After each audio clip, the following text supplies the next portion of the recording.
masbuk kalau bisa dihindari ya, kalau memang tidak terkait dengan itu. Bagaimana saat ada yang masbuk, saya ganti ya, terus ketinggalan 2 rakaat.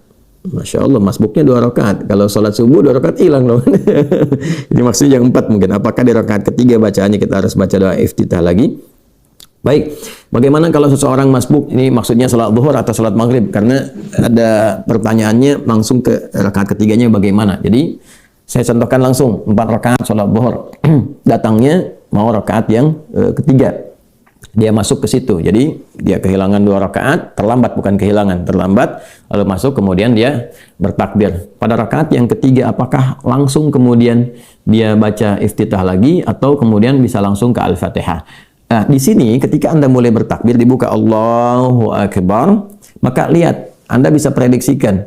Kalau rakaat ketiga kan imam itu langsung baca Al-Fatihah kan, tidak ada surat lagi kan, maka jedanya itu lebih lebih pendek. Kalau dia baca dari rakaat pertama, dia ada iftitah, dia ada Fatihah, ada surat, maka jedanya lebih panjang. Jadi sebelum imam baca Al-Fatihah, Anda sudah bisa iftitah kalau masukkan rakaat pertama. Tapi ketika Anda masuk di rakaat yang ketiga, nah maka ada 2 cara di sini. Kalau melihat ke intervalnya pendek sekali, Anda bisa langsung ke Al-Fatihah. Karena hukum membaca Al-Fatihah itu hukumnya masuk rukun, kewajiban. Sedangkan di iftitah hukumnya sunnah. Artinya kalaupun tak mampu mengejarnya, itu tidak membatalkan sholat. Jadi bisa langsung ke Al-Fatihah. Ya, bahkan di madzhab Maliki itu begitu mulai takbir, itu saking pendeknya doa iftitah itu langsung masuk ke Al-Fatihah. Itu yang bisa dilakukan. Tapi kalau misalnya Anda membaca dari iftitah pun tidak ada masalah. Jadi ketika Anda bertakbir Allahu Akbar, ya Anda baca yang paling pendek. Kan ada 12 tuh doa iftitah. Jangan baca yang panjang-panjang. Kalau Anda baca panjang-panjang, imam selesai langsung ruku, Anda nggak dapat Fatihah.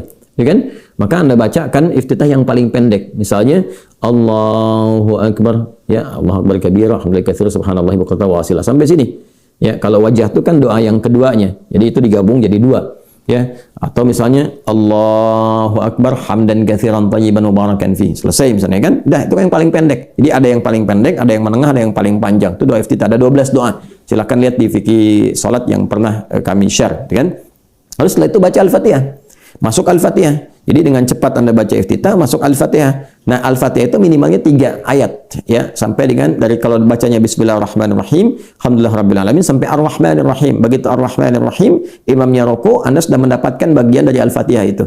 Ya, batasnya di 3 ayat. Dari mana Ustaz di 3 ayat itu? Karena batas paling pendek di surah Al-Quran itu 3 ayat.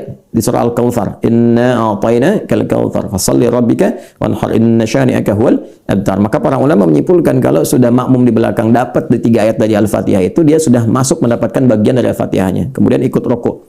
Tidak ada masalah, begitu imam rukuk, dia rukuk. Itu yang dimaksud hadis Nabi sallallahu alaihi wasallam, qala Rasulullah sallallahu alaihi wasallam, innama ju'ila al-imamu liyutamma bih, fa qira'atul imam qira'atul ma'mum. Adapun imam dijadikan untuk diikuti. Jadi kalau imamnya sudah ruku, jangan dilama-lamain berdiri sampai imamnya tidur Anda baru ruku, enggak boleh. Jadi kan enggak tepat kondisinya, sehingga Anda kehilangan momentum itu. Jadi ketika imamnya ruku, Anda ikut ruku. Jangan dipaksakan diteruskan. Nah, gimana kalau misalnya enggak dapat sama sekali di bacaan? Jadi begitu Anda masuk takbir Allahu Akbar, imam sudah mau ruku, Allahu Akbar, langsung takbir, langsung ruku, maka berlaku hukum di situ bacaannya imam mewakili bacaan makmum. Jadi kalaupun Anda nggak sempat, karena nggak sempat baca, sudah terwakili bacaan makmum, imam, ditoleransi di situ. Itu hadisnya sahih. Jadi kalau Anda sudah mendapatkan imam takbir, kemudian imamnya ruku, langsung ruku dan sudah mendapatkan 1 rakaat. Ya, sudah mendapat apa? 1 rakaat. Karena ruku itu disebut ruku batas rakaat. Jadi begitu Anda ruku, salah satu maknanya itu seakar dengan rak'ah. Ini sepakat imam fikih, nggak ada perbedaan di sini. Ingat, nggak ada perbedaan. Anda ngaji di kitab apapun sama semua. Jadi begitu mendapatkan ruku, imamnya ruku, itu batas rakaat. Anda takbir, langsung ruku, dapat 1 rakaat.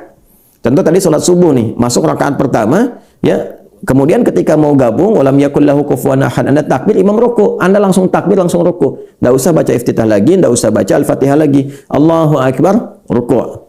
Jelas ya? Nah, bacaan-bacaan yang tidak sempat dibacakan sudah terwakili oleh imam tadi dengan kondisi yang tadi ditoleransi. Tapi kalau masih mendapatkan imam berdiri, langsung bacakan Al-Fatihahnya. Tapi kalau mau iftitah, bacakan yang pendek. Ya, baca yang pendek, setelah itu langsung baca Al-Fatihah sampai dengan 3 ayat, lalu kemudian ruku. Jelas ya? Tapi nggak boleh menyengaja nunggu imam ruku.